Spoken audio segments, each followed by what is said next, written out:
اختتم يوم الثلاثاء الماضي فعاليات معرض عجمان الثالث للتوظيف الذي نظمته الإدارة المركزية لتنمية الموارد البشرية بعجمان، وشارك خلاله أكثر من 47 جهة من مختلف الدوائر والمؤسسات المحلية والاتحادية والعسكرية والقطاع الخاص والبنوك في الدولة. واستقبل المعرض الذي أقيم بقاعة مركز الإمارات للضيافة بعجمان أكثر من 2218 زائرا من الباحثين عن فرص العمل. وتضمن المعرض عدد كبير من الفعاليات والأنشطة المصاحبة، منها ورش عمل متخصصة في مجال كتابة السيرة الذاتية وإخلاقيات المهنة وغيرها من العناوين التي تهم الخريجين المقبلين على سوق العمل. ويهدف المعرض الذي أقيم على مدار يومين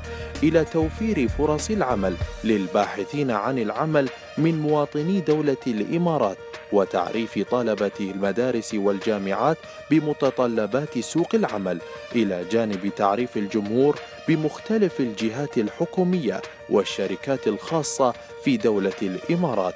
ومقابلة ذوي الكفاءة من الخريجين الجدد والمهنيين الإماراتيين والباحثين عن فرص عمل ومسار وظيفي جديد.